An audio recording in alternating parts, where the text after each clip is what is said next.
Hi everyone, welcome back to my channel. It is Atia here at Booking It with Atia, and yes, I know I have been away for a little bit and I have not kept on track with my weekly wrap-ups. So today you are getting a month's worth of a wrap-up. That's right, I'm going to wrap up 4 weeks of reading.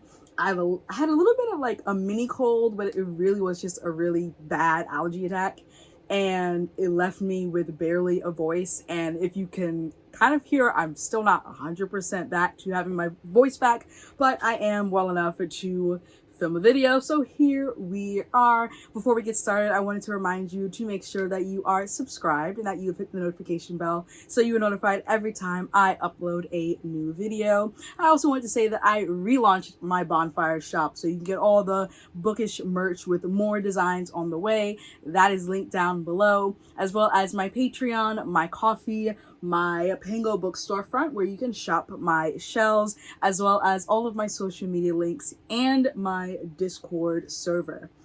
We're going to try something a little bit new for this wrap up, mostly because, well, let's back up. So I usually start with DNFs, of course. I'm still going to start with the DNFs, and then in past wrap ups I would do the novels, novellas, then I would move on to the comics and manga, and then I would do the picture books. But in this wrap up, I'm actually going to start with, well, the DNFs, and then we're going to move into manga and comics, then do picture books, then graphic novels, which I am separating out from novels and novellas, and then we'll move on to novels and novellas, and we will finish off, like always, with what I made progress in.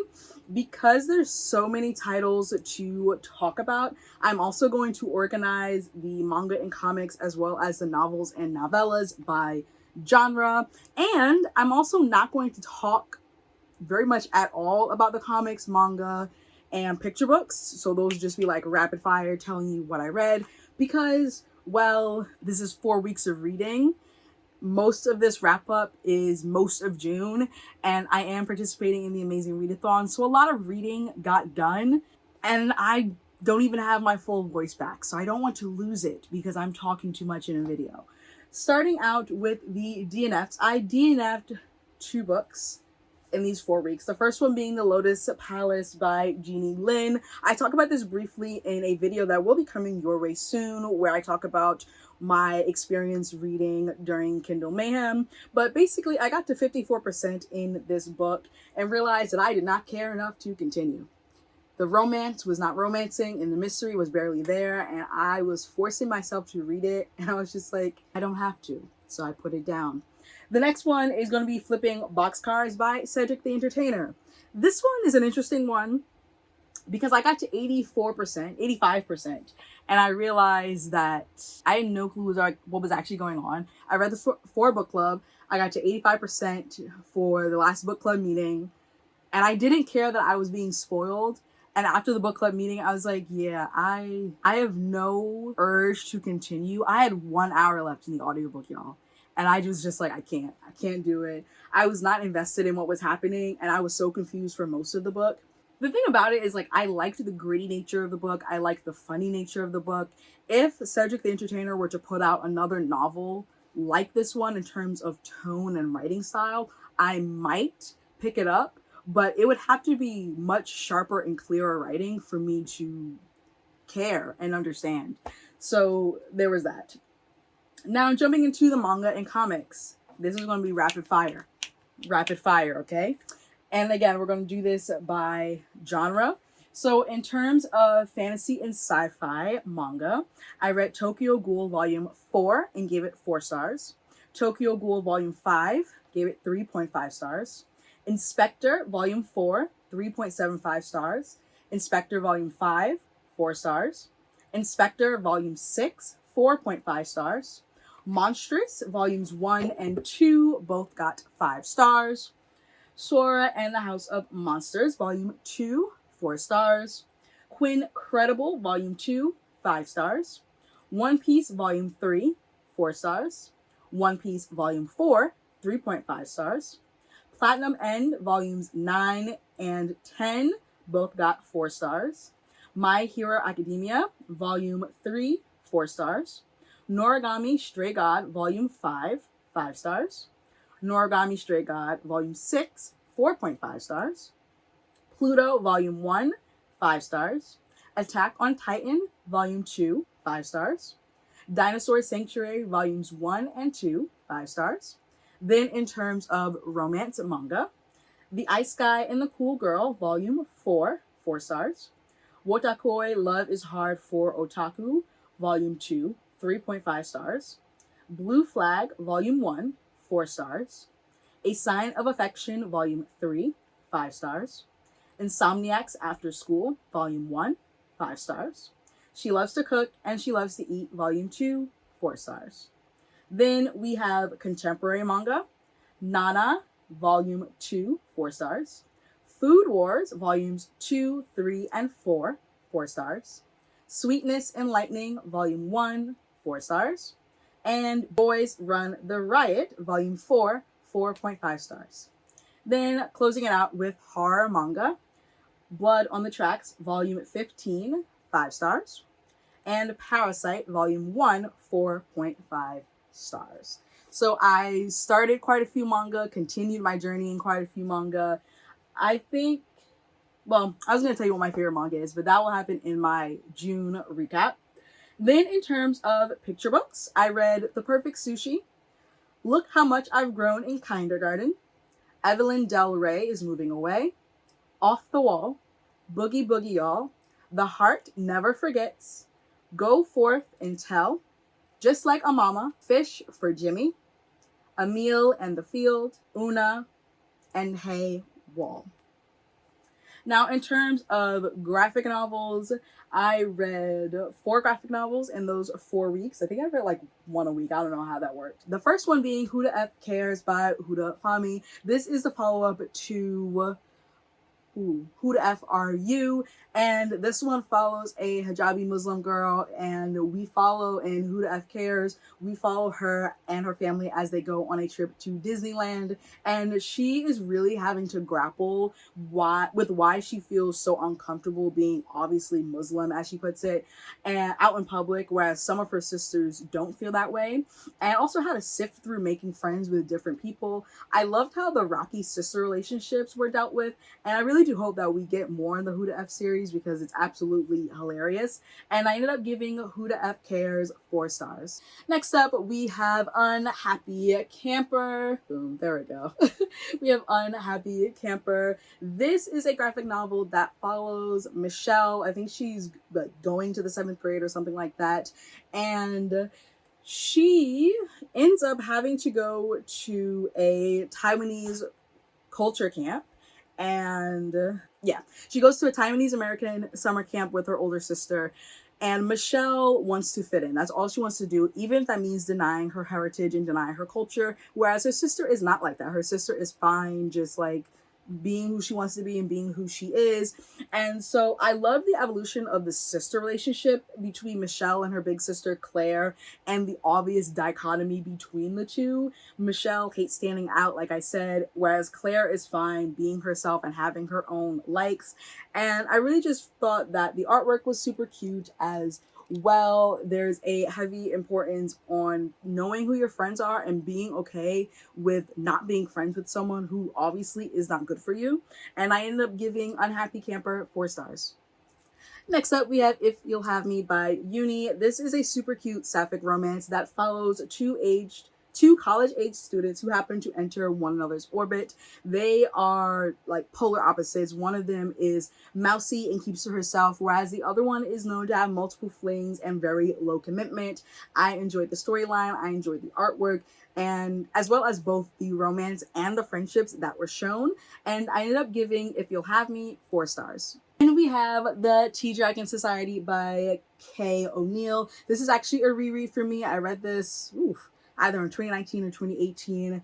And this is a fantastical land where a young girl whose name I just forgot, Greta, she ends up finding a tea dragon and returning it to a tea dragon master. And the tea dragon master is like, I want to teach you, if you're interested, I would like to teach you the dyeing art of tending to a tea dragon. And tea dragons are these tiny cute dragons that grow tea leaves on their like horns or antlers. And within that, we see the budding friendship slash relationship between Greta and another girl who has ended up there and has lost memories. This is the first in a series. I didn't realize that when I first read it, so I am looking forward to continuing on. I already placed it on hold at my library, and this is super cute. I enjoy the it's very cozy fantasy-esque, and I love the idea of there being these miniature dragons who grow tea leaves, and I ended up giving this on my reread 4 stars. All right, sliding into the novels and novellas, we're going to start with historical fiction and literary fiction, starting with Top Story by Kelly Yang. This one is the 5th book in the Front Desk series. We follow Mia as she goes to San Francisco to attend a journalism camp. Her 2 best friends also, via circumstances, end up being in San Francisco with her as well. And Mia is trying to figure out how to have her voice heard in this journalism camp that is very white and very surface level, and they don't want to do any stories that Mia or her other co-journalists of color put forth that have anything to do with any type of non-white culture or community. And so Mia decides with these non-white co-journalists that she's going to start her own newspaper that feature the stories of the global majority, if you will. And so we figure we're seeing Mia navigate through that, but we're also seeing Mia deal with the idea of taking a break and not having to earn the right to rest, which I thought was an impeccable message. And I love the fact that that message was being dealt with in a middle grade book, especially considering the fact that from the moment we meet Mia in Front Desk, she's busting her butt, she's working, and she's trying to help her family with the motel and everything like that. Same thing goes for Lupe, her best friend. And so they are, at this point where they're realizing that, we don't have fun, really. We're so focused on academics, or we're so focused on the motel. When do we get to have fun? I also loved how Mia was trying to find a balance between growing up and having different interests and developing different interests, but also, wanting to be a kid and remain kind of youthful and innocent. And I ended up giving Top Story by Kelly Yang 4.5 stars. Then I read Recitative by Toni Morrison. This is the only short story that Toni Morrison wrote during her lifetime, and it is a social experiment, if you will. This tells the story of 2 young girls who are in an orphanage. We meet them in an orphanage. You don't know which one is white and which one is black. You just know that one of them is black and one of them is white. And through, I don't even want to say vague language, it's just language, Morrison makes it so that you cannot distinctly tell which of the girls turned women is a black woman and which one is a white woman. And it definitely showcases the flimsiness of racial construct in America, and I thought that was really cool, and I ended up giving this one 4 stars. Now moving on to contemporary and general fiction, starting with Isaiah Dunn Saves the Day by Kelly J. Baptiste. This follows Isaiah Dunn. This is the 2nd Isaiah Dunn book. This one follows him as he is learning to navigate middle school, but also navigate the new living situation that him, his mother, and his sister are dealing with. But also it's really about him learning how to stand on his own, have his own interests. It's a great example of friendship, exploring one's interests and setting goals that align with your personal interests and not the interests of your friends, and being able to communicate that with said friends, as well as managing new and old friendships. And I ended up giving this one 4 stars. Next up, we have Dava Shastri's Last Day by Kirthana Ramasetti. This one takes place a little bit in the future, but like the 2040s essentially, and we are following Dava Shastri, who has told the world that she is dead. She is dying from a terminal illness. She is this wealthy billionaire woman. She has paved the way. She is an icon, and she wants to be able, knowing that she's dying, she wants to be able to read her own eulogies and obituary. And so she gathers her children to her on this remote island, tells the world that she is dead, even though she's not. And then we are following the fallout of all of that happening. Ramasetti employs masterful character work with this one. I mean, each character is clear, distinct, and bold. And there's so many characters. So you have Dava, you have her 4 children. You have the spouses and partners of 3 of the children. You have the 4 grandchildren. It's like there's a lot of people who are gathered on this one remote island, and each character was bold and distinct and very clear. And the first half of this book pulls you in with like really pithy, witty commentary. It's funny, it's humorous, it's fast paced, and the second half ramps it up in terms of the emotions and the character development, and also us getting to know who Dava Shastri is. The first half really focuses on her children, and the second half really focuses on her, and we get alternating timelines between the present day as well as the past, and seeing how Dava got to be where she is. I will be picking up this author's second work. I actually own it. It is, I think it's called Advika and the Hollywood Wives, and I will also pick up anything else that this author writes. I thought this was a very strong standout debut, and I gave it 4.5 stars. Next up, we have Maisie Chen's Last Chance. This is about Maisie Chen. She moves to a town, I forget what state it's in, it's like middle America. It's called Last Chance because her grandfather is ailing, and so her and her mother make their way back to Last Chance to help the grandmother and the grandfather at their Chinese restaurant. And Maisie's like, this is boring, I don't kind of want to be here. But we get to see her just learn to reconnect with both of her grandparents, but also get to see her mother in a different light. I liked how we got different mother-daughter relationships. So the relationship between Maisie's mother and her grandmother is like very strenuous and very strange, but the relationship between Maisie and her own mother is very loving, very caring. They have a very open, honest communication. And I loved how we got modern day Maisie's journey along with the journey of her ancestor, and how those two journeys paralleled each other, and how her ancestor Lucky's journey was used to better inform Maisie's current journey and help guide her through some certain things, because she is being told the stories of her ancestor from her grandfather. So that's how we get to see like how they parallel, and how she uses those stories to make her own decisions in her own life. And we also get to see great character development in Maisie, and get to see her learn to be comfortable in uncomfortable situations, but also learn how not to be so quick to judge people based on the people around them. And I ended up giving Maisie Chen's Last Chance 3.75 stars. Next up, we have Clairvoyance. This is another middle grade that I read. This follows Clara. She is a native Hawaiian who, I just forgot which island of Hawaii she lives on. Wow. But she lives with her grandmother. Her mother is like off traveling, and her father is back in Arizona with his new girlfriend because of these work issues. And Clara feels that she doesn't fit in. She feels that, you know, people see her as a loser, so she stays for herself. And one day she gains the ability to read the thoughts of the boys in her class. And she's like, whoa, first off, but also maybe I can use this to my advantage. This is a pleasant surprise for me, because I was afraid going into this, I was afraid that this would be like all about her learning not to be boy crazy, which she isn't. Like when we meet her, she's not boy crazy. And by the time we leave her, she's also not boy crazy. And the fact that she was able to look into the minds of boys was an interesting choice, like only boys. And she learns how not to be so quick to judge people, and how to see that people have different perspectives. And she also learns how to just kind of mind her business, and also allow people to show them the best of themselves.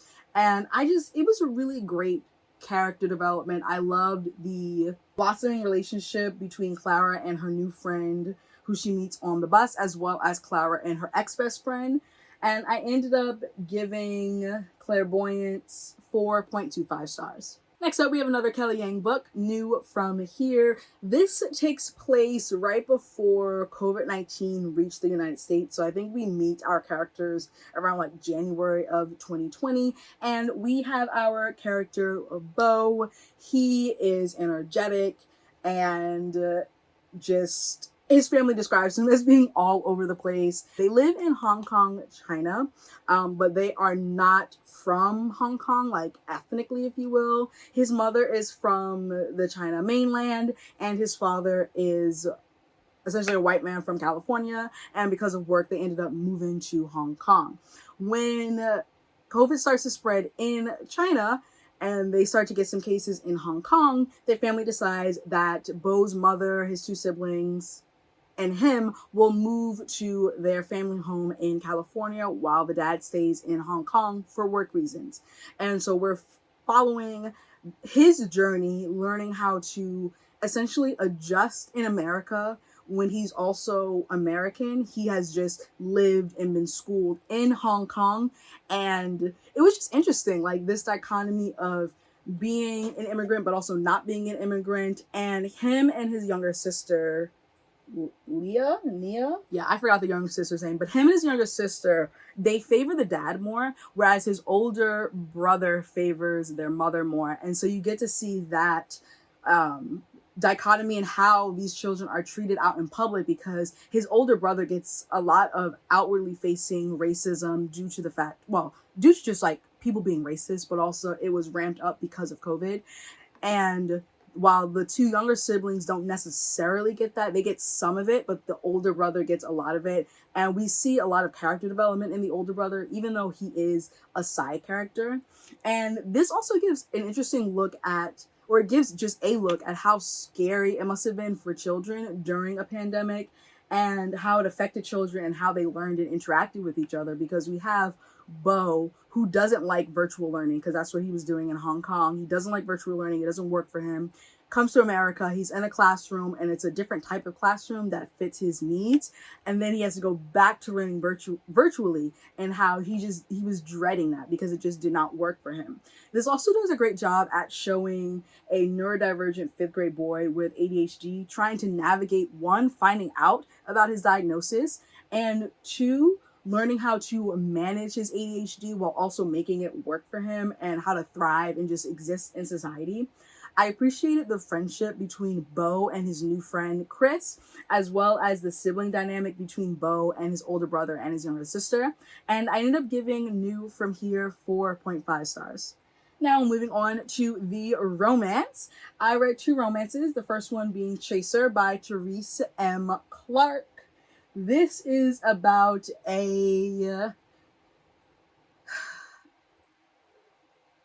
I was going to call her a trust fund baby, but that's not the word that's used to this. Oh, an heiress. An heiress. So we have Shayla St. Pierre. She is part of this very prominent, rich, elite Black family. And then we have Xavier, who is a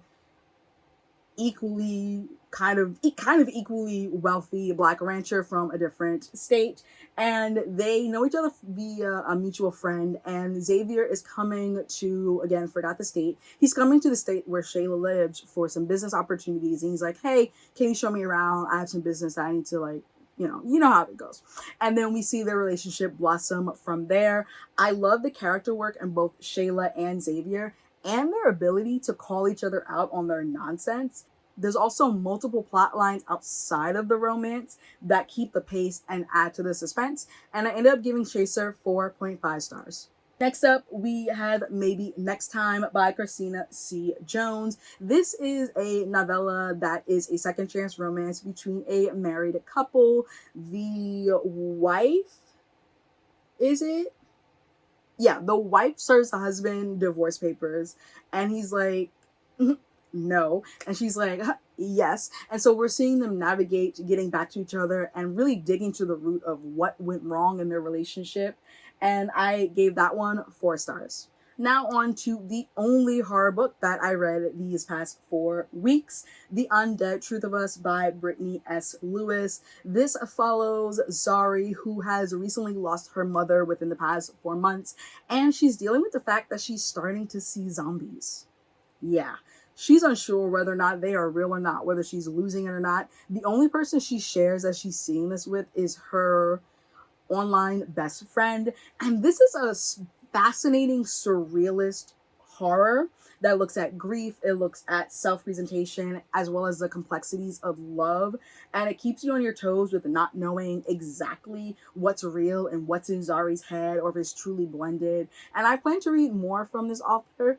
I gave The Undead Truth of Us 4.5 stars. On to the biggest section of the novels and novellas, which is, of course, the fantasy section, starting with Blood Over Bright Haven by M.L. Wang. This is a standalone indie fantasy that follows Skyana. She is of the ruling class, the majority population, which are the Turanish, because this is the city of Turan. And she is the first female, what are they called? Is she a mage? Yeah, the first female mage. First woman to ever be admitted to the High Magistracy. And then we have Tamil, who is part of the Quen, and they are a race of people who are essentially looked down in the city of Turan.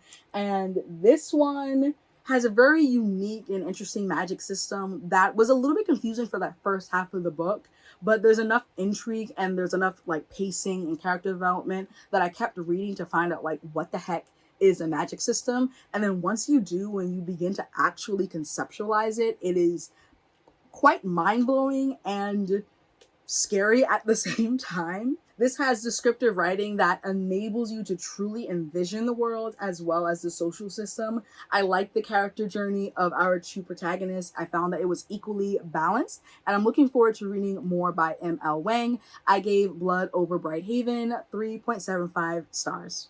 Next up, we have a long-awaited reread for me, and that is Tristan Strong Punches a Hole in the Sky. This follows Tristan Strong, who has been shipped off to his grandparents' house in Alabama because he loses a boxing match. He loses his first boxing match. He's dealing with the grief of losing his best friend Eddie, and his parents are just like, you might just need to get away from the city. He's from Chicago. He might need to get away from the city. His best friend Eddie has left him a journal, and this journal gets stolen in the night by a tiny talking sap doll. Yeah. Tristan is plunged into the world of Black American folktales and African folktales come to life, and I loved this book on my first reading of it in either 2019. Yeah, I think it was 2019. Either 2019, 2018. I loved this book. I loved it upon reread. And it's just, there's so much in this book that is just dear to me. As you can see, like, this is tabbed up from when I first read it. I reread it via audiobook, and I was just like, this is as funny as I remember it. It's as hard-hitting as I remember it. It's as gut-wrenching as I remember it. Tristan is dealing with grief. He's dealing with sifting through toxic masculinity. He's dealing with, you know, what does it mean to be a man? What does it mean to be a boy? Like, it's just, it's great. There's so many different types of characters. They're very distinct. The world building is chef's kiss. Everything about this book is excellent. Absolutely everything. This book has no flaws. It is a perfect book. It is a perfect book. You know how perfect this book is? I just told you all my thoughts, and I didn't even have to look at my notes. I have notes for it, but I don't have to look at my notes because that's how much I love this book. I love this book so much. So much to the point where instead of going through and looking at my little sticky notes to refresh my memory before continuing on with the series, I made the choice to reread the book because I knew that I loved it and I knew that it would hold up. So I reread the book in order to continue on with the series how many ever years later. And if you couldn't tell, I gave this one 5 stars. And you know what? Let's actually just go back to Tristan Strong Punches a Hole in the Sky, because I have some more notes that I can share. Basically, the magic system, is that a spoiler? It's a little bit of a spoiler. But I love the magic system, and I love the world and how it blends Black American and West African folktales into something that's magical, historical, as well as being accessible and so deeply rooted in our culture. And there's a greater allegory throughout this book, but also the rest of the series, that young readers can definitely understand, but also adults will appreciate the allegory about this intra-diaspora war. And the idea is that, you know, maybe all skin folk ain't kinfolk. You know, but also that we are all of the same diaspora, and what that means and how we navigate that. And yeah, I just wanted to say those few remaining last thoughts. Now we can move on to the next book, which is Onyeka and the Heroes of the Dawn. This is the third book in the Onyeka series. This follows a world where in Nigeria there are children and people who have these special abilities that are unbeknownst to the greater population. Onyeka has magical hair. We are following her after the events of course, book 2, so I can't say too much about it except for the fact that I really do love this series and I think that it's a great series and you should definitely go read it. And I thought that there was excellent character development within Onyeka as her own singular character, but also within the building of relationships between her and the other side characters like Onyeka and her crew. We really get to see them grow and develop together, but also as their own separate. The book has excellent pacing that kept me engaged and wanting to know more, and the author does a great job at like laying down these little breadcrumbs that begin to make sense as the book continues, and then finally when they all start to like, I guess, coalesce into one piece of bread, if you will, then you're like, oh, okay, like this was totally set up. How did I not see this from the beginning?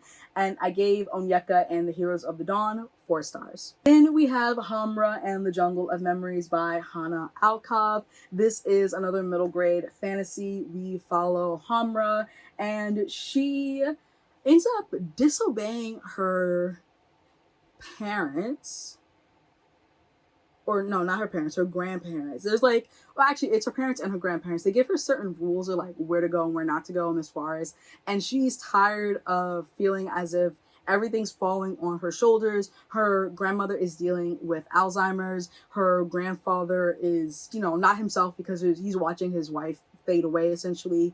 Her mother, this is another one that takes place during COVID-19. Her mother is a first responder and has kind of like been away for several weeks because she's dealing with the sick. And her father also goes out and like gives to the sick and people who need it.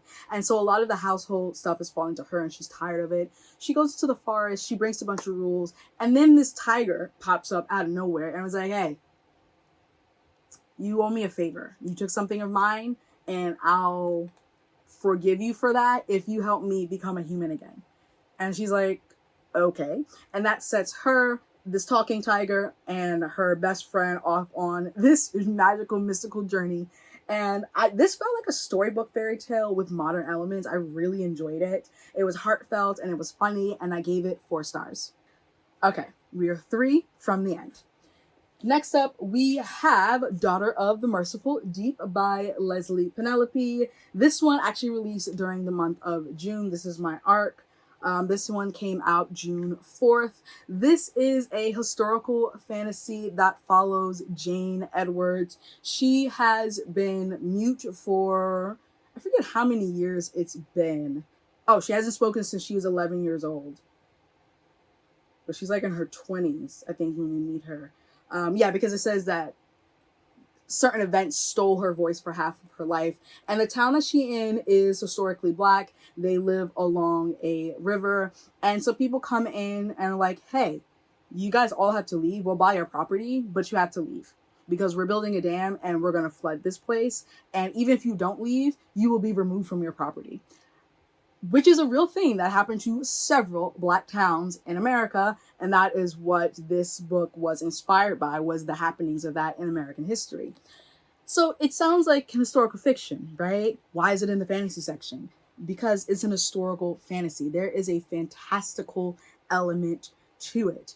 Jane is approached by this strange man that no one else can see, who looks like her dead best friend, who was also the paramour of her older sister. And she's like, no one sees him. And then when they do see him, she's like, no one, the people who came with us from our other town that we were ran out of because of racism, no one thinks that he looks like the guy who's dead. No, nobody. And he tells her that she has a special gift, this ability to tap into this magic. And it's just, I loved it. I absolutely, really, truly loved it. Leslie Penelope's historical fantasies seem to be a winner for me. I loved her first one, which was, The Monsters We Defy. I gave that one a straight 5 stars. And there's just something about it being rooted in historical fiction, and you have this, I don't want to say veil of fantasy over it because that makes it seem like the fantasy's fake, but I don't know how to describe it. Like, it works. She does what she needs to do. It works for her. And I like the sprinkling of a romance between Jane and one of the characters, Daniel. It's present, but she didn't overdo it. And it added a light element to the book. It also shows how Western religion in the Black community has lived alongside traditional / ancestral spirituality for generations, and that the two can coexist. They're not opposites. They complement one another in most cases. There's also great growth in Jane and Grace's strained sisterly relationship. It also highlights the bridge that a lot of siblings have to take from being, childhood siblings to being like friends, and how that is a choice that has to be made as adults. And the town felt like full, it felt like a community, but you're not overwhelmed with an abundance of characters. And this kept me engaged. It had nice pacing as well as mystical elements, and I gave it 4.25 stars.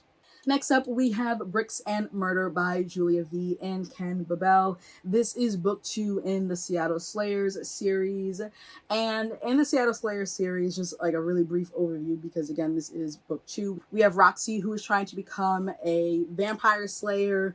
She lives in Seattle, which is under this dome that has kind of survived all of the climate ravaging that has happened in the United States. And in the second book, this builds on that world and it builds it out in a really nice way.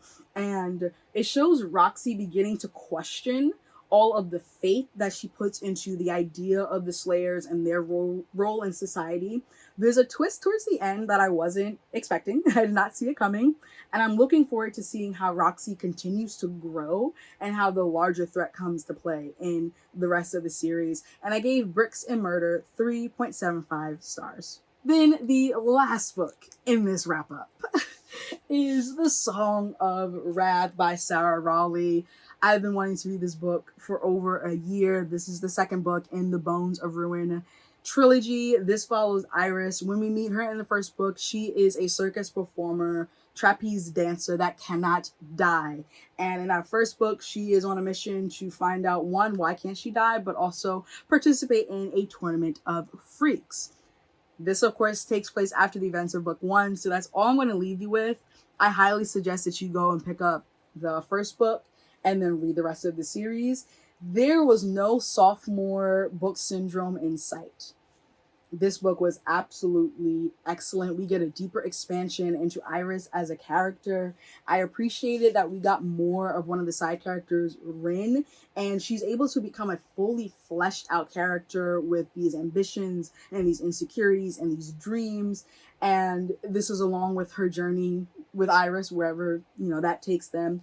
And Iris is truly at war with herself because of the events of the first book and the information that she finds out towards the end of the first book. And the back and forth she has internally is distressing and engaging and is palpable. And her introspection is done quite nicely. There's an excellent infusion of Iris's past that deeply expands the world without being heavy-handed, and you don't feel like you're getting a bunch of info dumping happening because of how expertly it's woven into her past recollections. And it makes it feel as if this is a story that could easily have 1 or 2 prequel books and it would make sense. Like, that is how historical this book feels, because this is an historical fantasy. It takes place during Victorian England. There's nice pacing with so many moving parts that you're constantly on the edge of your seat and you're constantly surprised. And I gave this one 5 stars. So now on to what I made progress in, which is going to be Bitter and Sweet, Earth Flown, Ander and Santi Were Here, as well as Tristan Strong Destroys the World. And in terms of totals, those 4 weeks I read a total of 10,481 pages, and I did 52 hours and 50 minutes of audiobook listening. Thank you so much for watching this mega weekly wrap up. Like and comment down below what book you're currently reading. Make sure that you are subscribed and that you hit the notification bell so you're notified every time I upload a new video. Be on the lookout for my 48-hour reading vlog as well as my May reading recap, my recently reopened bonfire, as well as all of my social media links are down below, and I will see you in another video. Bye.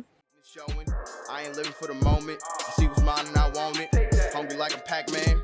I'm Bruce Wayne and Batman. I'm Naruto with a Hanzo. Got a sharp mind like I'm Einstein. Plus I'm copy brain, so it's all mine. Check it for me, I'm in the sky.